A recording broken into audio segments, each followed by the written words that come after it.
खामोश वाकयात में नए आने वाले दोस्तों से गुजारिश है कि चैनल को जरूर सब्सक्राइब करें, बेल आइकन पर जरूर क्लिक करें ताकि हर नई आने वाली वीडियो का नोटिफिकेशन आपको बर वक्त मिल सके। वडेरे की रखेल, एपिसोड नंबर 3। मेरी आंख खुली तो देखा कि दिन चढ़ आया था। मैंने मासी की तरफ देखा तो वो चादर ओढ़े सो रही थी। मैं उठी और उठकर वॉशरूम चली गई। वापस आकर मैंने मासी को देखने के लिए जैसे ही चादर उठाकर मासी के माथे को छुआ तो पता चला कि मासी तो कब की सांस पूरे कर चुकी थी। अब तो उसकी लाश भी अकड़ रही थी। मैं एक दफा फिर यतीम हो चुकी थी। मैं मासी की लाश से लिपटे हुए फूट फूट कर रो दी। थोड़ी देर तक सारे गांव को पता चल गया और शाम तक मासी को भी दफना दिया गया। शाम को मासी के हमसाये चाची कनीज और उसका खावन मलक रमजान मुझे अपने घर ले गए। मासी के घर को भी ताला लगा दिया गया। चंद दिन बाद जब बातों ही बातों में उन्हें पता चला कि अब मासी का कोई भी नहीं और मासी का मकान खाली है तो उन्होंने आने बहाने मकान पर कब्जा कर लिया। मुझे ये बताया कि मासी ने उनसे काफी उधार पैसे लिए थे, इसलिए अब मकान पर उनका हक है। साथ ही उन्होंने मुझसे धोखे से एक कोरे कागज पर अंगूठा लगवाकर मुझे ये कहकर घर से निकाल दिया कि रजिया तुम बड़ी मनहूस हो। पहले अपने पूरे घर को खा गई, फिर मासी को भी निगल गई। अब हम तुम्हें अपने घर नहीं रख सकते, इसलिए तुम यहाँ से चलती बनो। मैंने बिना कोई बात कहे मासी के घर से अपना थोड़ा सा सामान उठाया और अपने घर आन बसी। अब मेरी जिंदगी का एक ही मकसद था, इंतकाम इंतकाम इंतकाम। पर कैसे? मैं ठहरी एक औरत जात और वो ठहरे वड्डे चौधरी। उन्हीं सोचों में 2 महीने निकल गए। मैं लोगों के घर काम काज करके अपना पेट काट रही थी। एक दिन अचानक मुझे पता चला कि चक 31 के वड्डे चौधरी के पुत्र की शादी है और उसे घर में काम काज के लिए मुलाजमे चाहिए। ये सुनने की देर थी कि मैं नहा धोकर साफ हुई और बिना किसी को बताए तांगे में बैठकर वहां पहुंच गई। आगे के सारी कहानी पता है तुम्हें कि कैसे सियालजादों ने हम दोनों की इज्जत उतारी और उसके बाद हम कैसे कामी के जरिए वड्डे चौधरी तक पहुंचे। जब चौधरी ने जबरदस्ती छीमों पर हाथ डाला तो मैंने दिल में फैसला किया कि ओ कमजोर औरत, एक यही जरिया है कि तू मुस्तकिल यहाँ रह सकती है। वापस तो मैं जाना नहीं चाहती थी, क्योंकि मैं उसके लिए थोड़ी ना आई थी कि चौधरी और उसके कंजरों से ज्यादती करा के वापस चली जाऊं। मेरे सामने एक मकसद था जिसको पूरा करने के लिए मेरा वहां रहना जरूरी था, और वो मकसद था सफदर सियाल का कत्ल। मैंने चौंक कर राजी की आंखों में देखा तो उसकी आंखों में मुझे बिजलियां लिपटती हुई नजर आईं। मैंने उसे अपने साथ लगाते हुए कहा, नहीं राजी, नहीं, तुम ऐसा नहीं कुछ करोगी। इन चौधरियों के जुल्म देख देख कर मेरे अंदर भी इनके लिए नफरत पैदा हो चुकी है। वो मुझसे भी पंगा ले चुके हैं। बस मौका महल देखकर हम उन पर हाथ डालेंगे। राजी कतियत से बोली, नहीं कमाल बाबू, ये मेरी लड़ाई है और इसे मैं खुद ही लड़ूंगी, चाहे मुझे अपनी जान क्यों न देनी पड़े। मैंने उसकी नम होती आंखों से निकलते आंसू साफ करते हुए कहा, फिर भी राजी, मैं यही कहूंगा कि थोड़ा तहम्मुल से काम लो। हम कुछ ऐसा प्लान करेंगे कि सांप भी मर जाए और लाठी भी न टूटे। अच्छा एक बात तो बताओ, इतनी देर से तुम यहाँ हो, क्या तुम्हें सफदर सियाल नजर नहीं आया? तो मेरी बात सुनकर राजी बोली, कमाल बाबू, सफदर सियाल वड्डे चौधरी के छोटे भाई चौधरी जफर सियाल का छोटा बेटा है। चौधरी जफर सियाल के 2 बेटे और एक बेटी शबीना सियाल है। ये दोनों वड्डे चौधरी अपनी फैमिलियों के साथ इसी हवेली में रहते हैं, मगर इनका कराची में ट्रांसपोर्ट का कारोबार है और सुना है कि नाजायज असला की तजारत और साथ साथ डाकुओं से भी इसके ताल्लुकात हैं। इसलिए वो यहाँ नहीं आता, और अगर आया भी तो वड्डी हवेली तक नहीं पहुंचा। मैं ऐसी आस पर वहां टिकी हुई हूं कि कभी ना कभी तो उससे सामना होगा ना। उसकी शक्ल मेरे दिलो दिमाग पर नक्श हो चुकी है। जिस दिन उसका मेरा आमना सामना हुआ वो दिन उसकी जिंदगी का आखिरी दिन होगा। मैंने कहा, राजी, मैं फिर कह रहा हूं कोई बेवकूफी मत करना और अपनी जिंदगी की हिफाजत करना। हम मिलजुल कर कोई रास्ता निकालेंगे कि तुम्हें अपना इंतकाम लेने का मौका मिल जाए। तो राजी मुंह से कुछ नहीं बोली, बस मुझे घूरती रही। फिर थोड़ी देर बाद वो दोनों वहां से चली गईं और मैं ख्यालात के ताने बाने बुनता नींद की आगोश में चला गया। अगले दिन मेरी आंख खुली और मामूल के मुताबिक नाश्ता करके मैं घर से निकला तो पता चला कि आज गांव में नाज़िम के इलेक्शन हो रहे हैं। अब्बू सुबह से ही घर से गायब थे। दरअसल अब्बा जान की गांव में काफी इज्जत थी, इसलिए इलेक्शन के इंतजामात में वो भी पेश थे। मालूमात हासिल करने पर पता चला कि सियालों की तरफ से वड्डा चौधरी मुजफ्फर सियाल इलेक्शन में उम्मीदवार है, जबकि उसके मुकाबले पर साथ वाले गांव से चौधरी रहमत अली कड़ियाल उम्मीदवार था। दरअसल हमारे सिस्टम में नाज़म के तहत आस पास के 8 गांव आते थे, तो नाज़म होने का मतलब 8 गांव का सरबराह, इसलिए दोनों पार्टियों में कांटेदार मुकाबला था। पोलिंग स्टेशन बन चुके थे, तमाम इंतजामात मुकम्मल थे। सुबह 8 बजे गांव के स्कूल में वोटिंग शुरू हो गई। लोग जोक तर जोक आकर वोट डाल रहे थे। मैं भी गया तो अब्बा जान मुझे वहीं पोलिंग स्टेशन के बाहर चारपाई पर बैठे मिल गए। मैंने अब्बा जान को पकड़ा और एक साइड पर खड़ी गाड़ियों के जुर्मट में ले जाकर पूछा, अब्बा जान हमारे वोट किस साइड पर हैं? तो अब्बा जान ने मुझे हैरत से देखते हुए बोले, यार ये भी कोई पूछने वाली बात है पुत्र, कुत्ते के मुंह में खीर नहीं सजती। खीर खाने के लिए बंदा बनना जरूरी है। हमारे घर के और हमारे सारे हारियों के और उनके खानदानों के वोट चौधरी रहमत अली कड़ियाल को जा रहे हैं, क्योंकि सब जानते हैं कि वड्डे चौधरी मुजफ्फर सियाल की नीयत कैसी है। अगर वो इलेक्शन जीत गया तो सब पर अरसाए तंग कर देगा, इसलिए हम सब चौधरी कड़ियाल को सपोर्ट कर रहे हैं। और तुम देख लेना कि रहमत कड़ियाल ही जीतेगा। अब घर जाओ, अपनी माँ बहन को भी लेकर आओ और वोट डालो। इतना कहकर अब्बा जान वापस जाकर गांव के मौजूदीन के साथ चारपाई पर बैठ गए। मैंने भी घर की तरफ जाने के लिए कदम बढ़ाए। सामने खड़ी एक पजेरो के पास से गुजरते वक्त बेइरादी तौर पर मेरी नजर पजेरो के शीशे में गई, तो मैंने देखा कि चंद मिनट पहले जहां मैं और अब्बा जान खड़े बातें कर रहे थे, ऐन उसी जगह पर वड्डे चौधरी का एक कारिंदा खड़ा पीछे से मुझे घूर रहा था। उसका नाम बाद में पता चला कि यही चौधरी का पालतू कुत्ता शाहनवाज है। इस वक्त तो मैंने ध्यान नहीं दिया और घर चला गया, लेकिन ये बात लाशऊर में रह गई कि मैंने वड्डे चौधरी का पालतू कुत्ता वहां खड़ा देखा था। मैं घर से अम्मी और बीना को साथ ले गया और वोट डालने के बाद उनको वापस घर पहुंचा दिया। सारा दिन आराम से गुजर गया। शाम को नतीजा भी आ गया। चौधरी रहमत अली कड़ियाल वाज़ेह बरतरी हासिल करते हुए जीत गया। वड्डे चौधरी मुजफ्फर सियाल से ये हार बर्दाश्त नहीं हुई और उसी हार के गुस्से में उन्होंने एक ऐसा काम कर डाला जिसकी वजह से मेरी दुनिया भी तय बाला हो गई। अगले दिन दोपहर 3 बजे मैं घर से बाहर निकल रहा था कि अचानक मुझे अपनी दानी सिमत से अपना नाम सुनाई दिया। मैंने मुड़कर दानी तरफ देखा तो जमीनों पर काम करने वाले 2 लड़के जोर जोर से मेरा नाम पुकारते हुए भागते चले आ रहे थे। मैं वहीं ठिठक गया।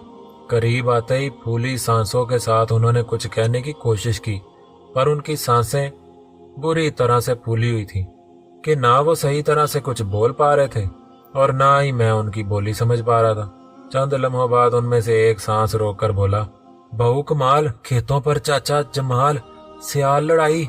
बस ये 3-4 अल्फाज ही मुझे सारी बात समझाने के लिए काफी थे। मैं लपक कर अंदर गया और अपना रिवॉल्वर, जो कि अंदर चंद दिन पहले ही खरीदा था, डब में लगाकर मैं वहां से बाहर निकला और उन लड़कों के साथ तेजी से खेतों की तरफ भागा। भागते भागते उनसे भी आगे निकल गया। मैं तेज भागता हुआ खेतों की तरफ जा रहा था कि रास्ते में ही सामने से मुझे अपने हारी चारपाई उठाते आते दिखाई दिए। मुझे भागते देखकर उन्होंने चारपाई वहीं जमीन पर रख दी। फिर 2-3 लोगों ने आगे होकर मुझे रोका। मैं उनके पास पहुंचा तो उन्होंने मुझे बताया कि सियालों ने अब्बा जान को बहुत बुरी तरह से पीटा है, इसलिए उनको फौरी तौर पर टांगे में डालकर डिस्पेंसरी भेज दिया है, जबकि ये एक और मुलाजिम को बड़ी बुरी तरह से मारा है। इसको भी अब डिस्पेंसरी ले जा रहे हैं। मैं वहीं से मुड़ा और भागते हुए डिस्पेंसरी जा पहुंचा। वहां पहुंचकर देखा तो बरामदे में ही चारपाई पर अब्बा जान बैठे हुए थे। उनकी हालत देखकर मैं गैज़ो गजब में मुब्तला हो गया। अब्बा जान का सर फटा हुआ था, जहां से खून बहकर पूरी कमीज को रंगीन कर चुका था, जबकि अब्बा की दानी आंख भी बुरी तरह मजरूब हुई थी। आंख फूलकर सूजी हुई थी। मैंने फौरन डॉक्टर से पूछा तो उसने बताया कि चोटें तो खासी लगी हैं, लेकिन फिक्र करने की कोई बात नहीं, आंख भी बच गई है और सर पर लगने वाली चोटों से दिमाग भी मुतासर नहीं हुआ। बस उनको अब सख्त आराम की जरूरत है। अब्बा जान की मरहम पट्टी होने के दौरान मैंने अपने एक मुलाजिम को घर की तरफ दौड़ाया। कि अहाते से गाड़ी ले आए। वो मुलाजिम भी गाड़ी चलाना जानता था। डॉक्टर से दूसरे लड़के शाकर के बारे में पूछा तो डॉक्टर, जिसका नाम इम्तियाज और वो मेरा दोस्त था, उसने बताया कि इसकी हालत बहुत ख़राब है। उसकी एक टांग टूट चुकी है, किसी भारी चीज़ से उसकी टांग पर ज़रब लगाई गई है, मुंह और सर पर भी खासी चोटें आई हैं, नाक से खून भी बह रहा है, अभी तक उसको होश नहीं आया। मैं डॉक्टर इम्तियाज को उस लड़के का ख्याल रखने और खुद थोड़ी देर तक वापस पहुंचने का कहकर वहां से निकलकर अब्बा जान के पास पहुंच गया। मुझे देखते ही अब्बा जान ने मुझे इशारे से अपने पास बुलाया और कराहते हुए बोले, कमाल पुत्र, मेरी लालमी में कोई हरकत मत करना, तुम्हें असल बात की आगाही नहीं है। मैं परेशानी से बोला, अब्बू ये वक्त इन बातों का नहीं है, आप चुपचाप अपनी मरहम पट्टी करवाओ, फिर हम घर चलते हैं, इस मौजू पर बात करेंगे। अब्बा जान कुछ नहीं बोले, बस मुझे देखते हुए कराते रहे। मरहम पट्टी होने के बाद मैंने अपनी गाड़ी, जो कि इतनी देर तक घर से मंगवा चुका था, दरवाज़ा खोला और अब्बा जान को बिठाया तो अब्बा जान बोले, पुत्र, वो शाकर भी जख्मी हुआ था। तो मैंने उनको तसल्ली देते हुए कहा कि वो बिल्कुल ठीक है, आप फिक्र मत करें, मैं अभी डॉक्टर से ही मिलकर आया हूँ। ये कहकर मैंने गाड़ी मोड़ी और बड़े आराम से घर की तरफ रवाना हो गया। घर पहुंचकर मैंने अब्बा जान को गाड़ी से निकाला और सहारा देते हुए घर के अंदर ले गया। अब्बा जान को इस हालत में देखते ही अम्मी और बीना दोनों परेशान हो गई। मैंने उनको मुख्तसरन सूरत हाल बता ही रहा था कि घर के बाहर मोटरसाइकिल रुकने की आवाज सुनाई दी। मैं उल्टे कदमों बाहर निकला तो कंपाउंडर नजर आया। मुझे देखते ही बोला, भाया, शाकर की हालत बहुत खराब हो रही है, उसको शहर अस्पताल ले जाना पड़ेगा, आप जल्दी से गाड़ी ले आए। मैं परेशानी की हालत में घर के अंदर दाखिल हुआ और गाड़ी की चाबी उठाकर बाहर निकलने लगा तो दरवाजे तक पहुंचते ही अम्मी की आवाज सुनाई दी, रुको कमाल। मैं वहीं रुक गया तो अम्मी जान बोली, कमाल कहाँ जा रहे हो? तो मैंने कहा, अम्मी, वो शाकर की हालत बहुत खराब है, मैं उसको लेकर शहर अस्पताल जा रहा हूँ, आप अबू जान का ख्याल रखें और अगर अब्बू मेरे बारे में पूछें तो बता दीजिएगा कि मैं कहाँ गया हूँ। तो अम्मी मेरा माथा चूमते हुए बोली, मेरे लाल, जल्दी वापस आना, मेरा दिल हौलता रहेगा। मैं जी अच्छा अम्मी कहकर उनका माथा चूमते हुए वहां से बाहर निकला और गाड़ी भगाते हुए डिस्पेंसरी पहुंचा तो बाहर ही खड़े डॉक्टर इम्तियाज ने बताया कि शाकर की हालत बहुत खराब है, उसका सांस रुक रुक कर आ रहा है। अब गाँव में तो ऐसी सहूलतें मौजूद नहीं कि उसको ऑक्सीजन वगैरह लगाकर बाकायदा इलाज किया जा सके, तो इसीलिए आपको बुलाया कि आप गाड़ी ले आएं तो उसको लाहौर ले चलते हैं। हम यही बातें करते हुए डिस्पेंसरी के अंदर पहुंचे तो उसी वक्त एक कमरे से रोने पीटने की आवाज सुनाई दी। मैंने सर घुमाकर देखा तो शाकर का वालिद रोता हुआ आ रहा था। मैंने उसका बाजू थामते हुए तसल्ली देते हुए कहा कि चाचा अनवर, आप परेशान मत हो, हम शाकर को लेकर लाहौर अस्पताल जा रहे हैं। तो चाचा अनवर धाड़े मार मार कर रोते हुए बोला, नहीं पुत्र, शाकर को उसकी जरूरत नहीं, अब वो हमें छोड़कर चला गया। ये सुनते ही मुझ पर सख्ता तारी हो गया। मैं तेजी से अंदर कमरे में दाखिल हुआ तो शाकर की माँ उससे लिपट कर रो रही थी। मुझे देखते ही वो धाड़े मारते हुए अपना सर पटकने लगी।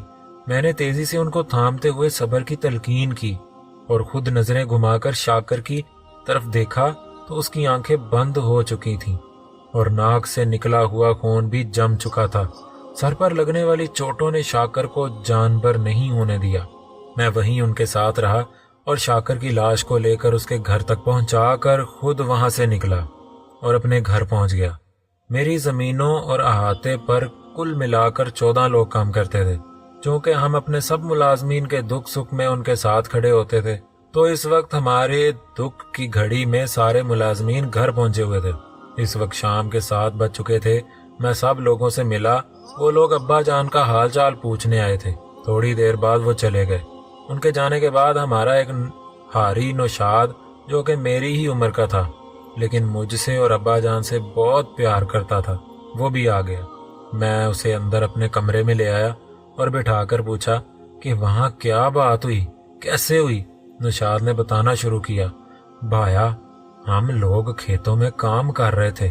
चूंकि आज पानी की बारी हमारी थी, इसलिए 2 बंदों ने पानी काट कर अपने खेत में छोड़ने की कोशिश की तो वड्डे चौधरी के 2 पांव वाले कुत्ते भौंकने लगे कि आज पानी हमारी साइड पर चलेगा।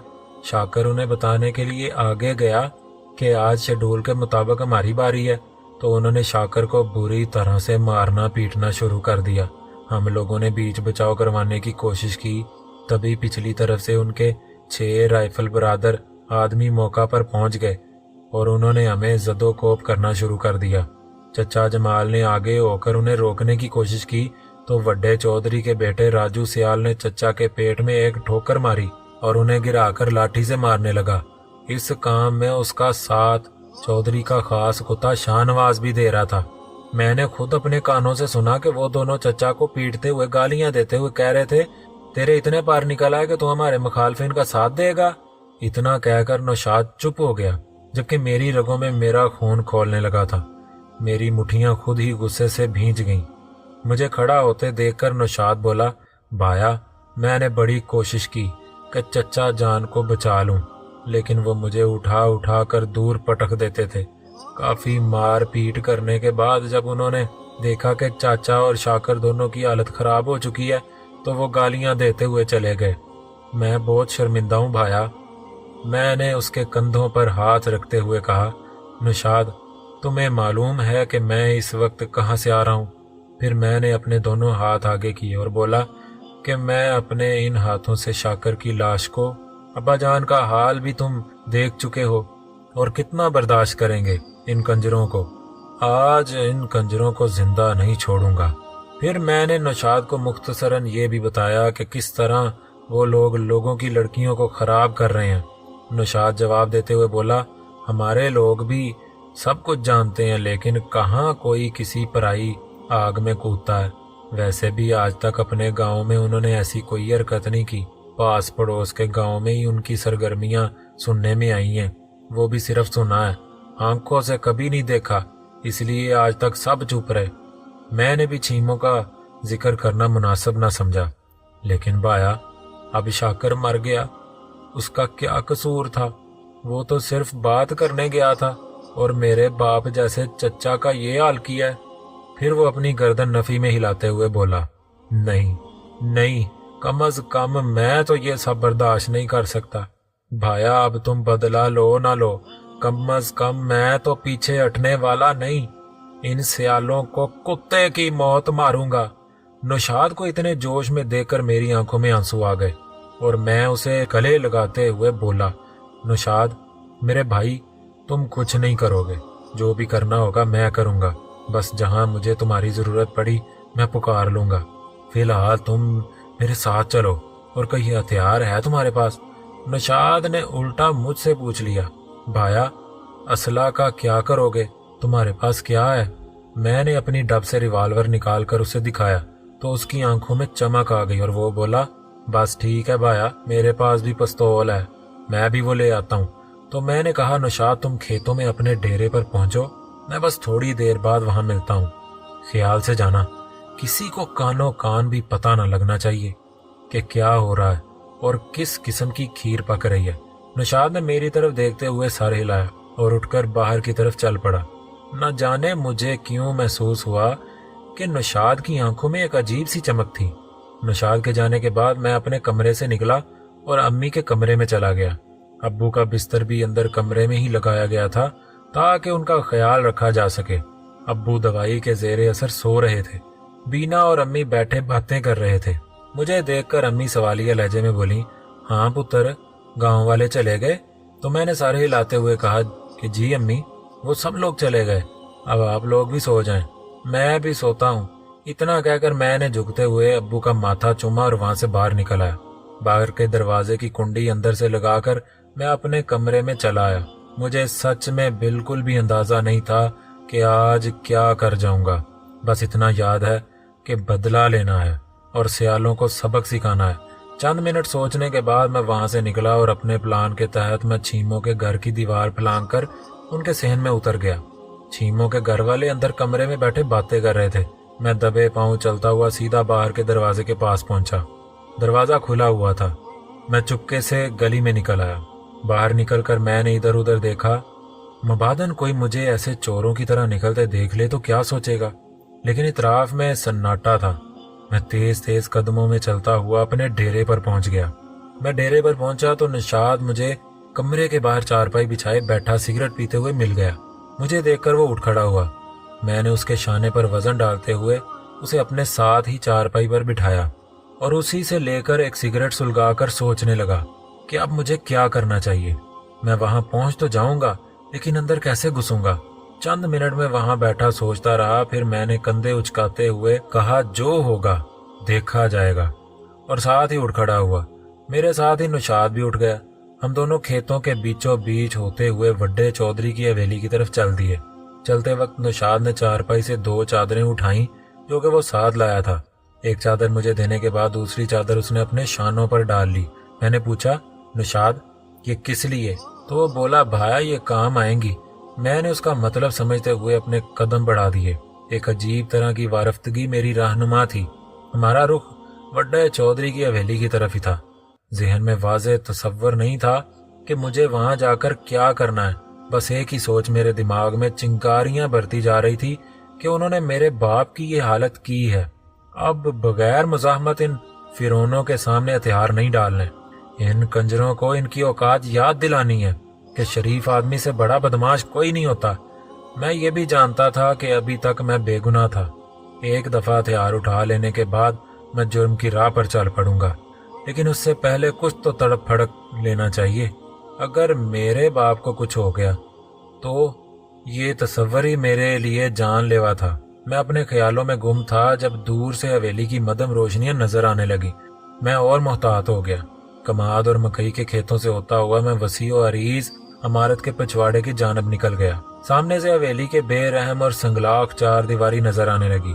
उस 4 दीवारी के कई हिस्से ट्यूब लाइट्स की रोशनी में चमक रहे थे। मैंने नुशाद के कंधे पर हाथ मारा और उसे झुककर चलने को कहा। फिर हम मोहतात कदमों से करीब तर करीब होते चले गए। कमाद के खेत बैरूनी 4 दीवारी से मिले हुए थे। यहाँ रुककर हम दोनों ने चादरें इस तरह चेहरों पर लपेट लीं कि सिर्फ हमारी आंखें खुली थीं। मैंने नुशाद को इशारे से रिवाल्वर दिखाते हुए पूछा कि इसका पिस्तौल किधर है, तो उसने भी अपनी शेरवानी की जेब से पिस्तौल निकाल कर दिखाया। हम दोनों ने झुके झुके अंदाज में हवेली की दीवार के साथ आगे बढ़ना शुरू कर दिया। आखिरकार एक जगह जहां से हवेली की दीवार मुड़कर दूसरी साइड पर जा रही थी, वहां से मुझे चंद ईंटें उस अंदाज में उखड़ी दिखाई दी कि हम एहतियात से चढ़ते तो ऊपर पहुंच सकते थे। जैसे ही मैंने दीवार पर हाथ रखा तो निशाद ने मेरा कंधा थपथपाया और धीमी आवाज में बोला, भाया यहाँ से नहीं, आगे रास्ता है। मैं उसके साथ चलता हुआ आगे गया तो दीवार के साथ साथ मुड़ने के बाद चंद कदम आगे मुझे एक कद आदम दरख्त नजर आया। मैं निशाद की बात समझ गया था। दरख्त उस अंदाज में था कि उसकी बड़ी बड़ी टहनियां हवेली के अंदर झुकी हुई थीं। यहाँ दीवार पर रोशनी भी नहीं थी। मैं और निशाद बारी बारी ऊपर चढ़ गए। ऊपर चढ़ने के बाद मैंने अंदर का जायजा लिया तो मुझे इदराक हुआ हवेली के अंदर का फर्श दीवार से कुछ 8-9 फीट नीचे था। मैंने निशाद को मतवज्जा करते हुए कहा कि निशाद तुम यहीं रुककर मेरा इंतजार करोगे। उसने ना में सर हिलाते हुए कहा। उसने ना में सर हिलाते हुए कुछ कहने की कोशिश की तो मैंने कहा, समझा करो यार, अगर मैं फंस गया तो तुम मेरे लिए कुछ ना कुछ तो कर ही सकते हो ना। अगर दोनों एक साथ फंस गए तो बहुत बुरा होगा। निशाद ने ना चाहते हुए भी हामी भर ली। मैंने फिर कहा, निशाद मैं चाहे 1 घंटे तक वापस ना हूं, तुमने मेरे पीछे नहीं आना। हाँ, अगर मैं कहीं फंस गया तो फायर कर दूंगा। यहाँ हवेली में किसी भी किस्म के फायर की आवाज सुनो तो अंदर आ जाना। निशाद के सर हिलाने पर मैं शाख से लिपटकर आगे हुआ और हवेली की दीवार पर लेटकर अंदर की तरफ लटकते हुए हाथ छोड़ दिए। कच्चे फर्श पर गिरने से हल्की सी धप की आवाज सुनाई दी। मैं तेजी से उठकर साथ मौजूद गमलों में लगे हुए पौधों के पीछे हो गया। वहीं बैठे बैठे मैंने चंद लम्हे आसपास की सुनगुन ली। किसी किस्म की हलचल न महसूस करने के बाद मैं उठा और दबे पांव चलते हुए अंदरूनी कमरों की जानिब चल पड़ा। चंद वसीओ अरीज कमरों से गुजरकर मैं एक नीम रोशन कॉरिडोर में पहुंचा। यहाँ एक जीना नजर आ रहा था जो कि ऊपर की बजाय नीचे जा रहा था। मतलब मैं पहले ही ग्राउंड फ्लोर पर था तो ये जीना मुझे सुपुर्दे खाक कर देता, मतलब नीचे तय खाने में ले जाता। इससे पहले कि मैं सोचता मुझे किधर को जाना है, कॉरिडोर के दूसरे सिरे से मुझे किसी के चलने की आवाज सुनाई दी। मैं बिला सोचे समझे तेजी से दबे पांव जीने से सीढ़ियां उतरकर नीचे चला गया। सीढ़ियों के इख्तिताम पर एक दरवाजा दिखाई दिया जिसके दोनों हिस्से खुले हुए थे। اندر داخل ہونے پر پتہ چلا کہ یہ واقعی ایک تہہ خانہ تھا، لیکن میرے تصورات سے بالکل مختلف۔ فلمی تہہ خانوں کی طرح نہ اس میں پیٹیاں تھیں، نہ گاڑیوں کے استعمال شدہ ٹائر اور ڈرم، حتیٰ کہ فرش پر جھاڑ جھنکاڑ والا کوئی مدقوق قیدی بھی نظر نہیں آیا، بلکہ یوں کہیے کہ فرش ہی نظر آیا۔ نیچی چھت کے ایک وسیع کمرے میں دبیز قالین بچھا ہوا تھا۔ اس کمرے میں 3 اطراف صوفے لگے ہوئے تھے اور پیچھے ایک قد آدم الماری تھی۔ رنگین ٹی وی، VCR جو ان دنوں عجوبہ سمجھا جاتا تھا، فریج، تمام آسائشیں اس کمرے میں موجود تھیں۔ میں ابھی کھڑا ہونکوں کی طرح کمرے کی سجاوٹ ہی دیکھ رہا تھا کہ تبھی مجھے کسی کے سیڑھیاں اترنے کی آواز سنائی دی۔ میں نے ادھر ادھر دیکھا تو صرف سیڑھیوں کا دروازہ ہی ایک ایسی جگہ نظر آئی جہاں میں چھپ سکتا تھا۔ میں نے ایک زکند بھری اور بھاگتے ہوئے دروازے کے پیچھے چھپ گیا۔ چند لمحوں بعد ہی کمرے میں 2 آدمی داخل ہوئے۔ وہ باتیں کرتے ہوئے سیدھا سامنے صوفے کی طرف گئے۔ اچانک میں نے سوچا کہ اگر وہ سامنے صوفے پر بیٹھ گئے تو میرا دیکھ لیا جانا ازہر من الشمس تھا۔ چنانچہ اس سے پہلے کہ وہ صوفے پر بیٹھتے، میں سرعت سے دروازے کی اوٹ سے نکلا اور دروازے کے دوسرے پٹ کی اوٹ میں چھپ گیا۔ وہ دونوں واقعی سامنے صوفے پر بیٹھ گئے۔ بیٹھنے کے بعد جیسے ہی ان کا رخ میری طرف ہوا، میری ساری حسیات کھنچ کر آنکھوں میں چلی آئیں۔ میری قسمت نے یاوری کی تھی۔ سامنے صوفے پر ریاض عرف راجو سیال اور اس کا کوئی آدمی بیٹھے تھے۔ ریاض کو دیکھ کر میرا دماغ غصے سے کھولنے لگا کہ یہی وہ شخص ہے جس کی خاطر میں یہاں آیا ہوں۔ بیٹھتے ہی راجو نے اپنی ڈب سے ایک جرمن لیوگر نکالا اور سامنے میز پر رکھ دیا۔ چونکہ مجھے اسلحے کا شوق تھا اور اکثر میں اسلحے کے بارے میں معلومات حاصل کرتا رہتا تھا، اس لیے دیکھتے ہی لیوگر کو پہچان لیا۔ گن کے آگے ایک لمبی سی نال لگی ہوئی تھی جس کے بارے میں جانتا تھا کہ اس کو سائلنسر کہتے ہیں۔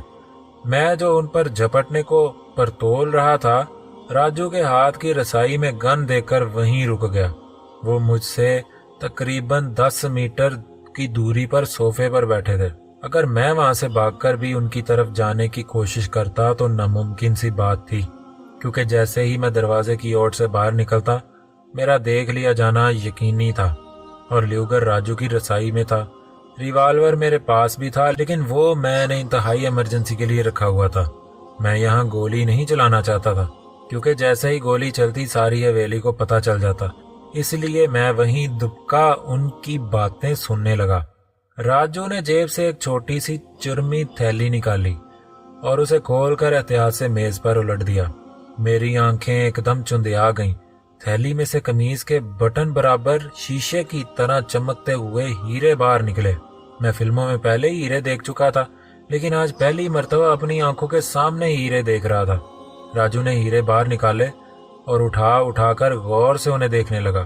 اچھی طرح ہیرے دیکھنے اور پرکھنے کے بعد راجو نے ہیرے واپس تھیلی میں ڈالے اور تھیلی اٹھا کر اس آدمی کو دیتے ہوئے کہا کہ اسے پیچھے الماری میں رکھ دو۔ ساتھ ہی راجو نے اسے چابیوں کا ایک گچھا پکڑایا تو وہ آدمی سعادت مندی سے اٹھا اور ہیروں کی تھیلی لے جا کر الماری میں رکھ کر دروازہ بند کر کے واپس مڑا تو اس کی آنکھیں حیرت سے پھیل گئیں۔ راجو نے اپنا جرمن لیوگر اس کی طرف سیدھا کیا ہوا تھا۔ وہ آدمی ہکلاتے ہوئے بولا، باس یہ کیا کر رہے ہیں آپ؟ تو راجو کہا لگا کر بولا، میں اپنے پیچھے کبھی بھی کوئی ثبوت نہیں چھوڑتا۔ اگر تمہیں زندہ چھوڑ دیا تو یہ راز میرے علاوہ تم بھی جانتے ہو، جو کہ میں نہیں چاہتا۔ تو وہ آدمی ہاتھ جوڑتے ہوئے بولا، باس میں نے آپ کا نمک کھایا ہے تو نمک حرامی کیسے کر سکتا ہوں؟ تو راجو دانت پیستے ہوئے بولا، جب تو اپنے مالک کا نہ ہوا تو میرا کہاں سے ہوگا؟ یہ کہتے ہی راجو نے گولی چلا دی۔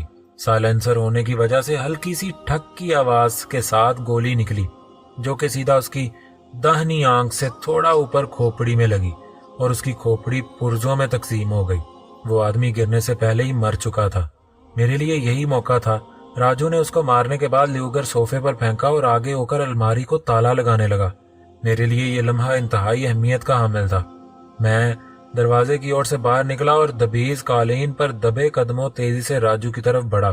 جیسے ہی میں اس کے قریب پہنچا، اس کی چھٹی حس نے اسے گڑبڑ کا احساس دلایا اور اس نے مڑنا چاہا۔ اس سے پہلے وہ پوری طرح مڑ پاتا، میں نے 2 قدم بھاگ کر چھلانگ لگائی और उसे लेता हुआ नरम नरम रुई जैसे कालीन पर गिरा। राजू के जिस्म पर हाथ पड़ते ही मुझे अंदाजा हो गया था वो भी एक मजबूत जिस्म का मालिक और कड़ियल जवान है। नीचे गिरते ही उसके मुंह से एक इंतहाई फहश गाली निकली। साथ ही उसने बेदरेग एक टक्कर मेरी पेशानी पर दे मारी। मुझे इससे इस हरकत की तवक्को न थी। टक्कर और गाली खाकर मेरा दिमाग भी घूम गया। मैंने एक हाथ उसकी ठोड़ी पर जमा दिया। वो जोर लगाकर मुझे पहलू के बल नीचे गिराने की कोशिश करने लगा। इसी कोशिश में मेरे चेहरे से मेरी चादर भी उतर गई। उसी वक्त मुझे उसके बाएं हाथ की गैर मौजूदगी का एहसास हुआ। बायां हाथ मुझसे पंजा आजमा नहीं था बल्कि किसी और काम में मसरूफ था। मेरी ये खबरदारी मेरी जिंदगी की जमानत बन गई, वरना जो गरारी दार चाकू राजू की कमीज के नीचे उसके हाथ में बरामद हुआ वो एक लम्हे बाद मेरी आंतें कालीन पर ढेर कर देता। चाकू के बाहर आते आते मैंने राजू की कलाई जकड़ ली और दूसरे हाथ से एक तूफानी मुक्का उसकी नाक पर दे मारा। इसी वक्त वो समझ गया कि इसका वास्ता भी किसी सख्त जान से पड़ा है। उसने अचानक चाकू हाथ से छोड़ दिया और दोनों हाथ अपनी नाक पर रखकर लूट पूट होने लगा। मैंने चाकू उठाया और फल मतलब धार वाली साइड से पकड़ते हुए पूरी जान से चाकू का दस्ता उसकी खोपड़ी पर जमाते हुए दूसरे हाथ से उसका मुंह बंद कर दिया। अगले ही लम्हे वो हाथ पांव झटक कर होशो हवा से बेगाना हो गया। उसके बेहोश होते ही मैं उसके ऊपर से उठकर साइड पर हो गया और लंबी लंबी सांसें लेने लगा। तो दोस्तों, उम्मीद है आपको आज की एपिसोड बहुत पसंद आई होगी। वीडियो को लाइक करें, कमेंट बॉक्स में जरूर अपनी राय दें कि आपको एपिसोड कैसी लगी और चैनल को सब्सक्राइब कर दें। मिलते हैं नेक्स्ट एपिसोड के साथ। अपना ख्याल रखें। अल्लाह हाफिज।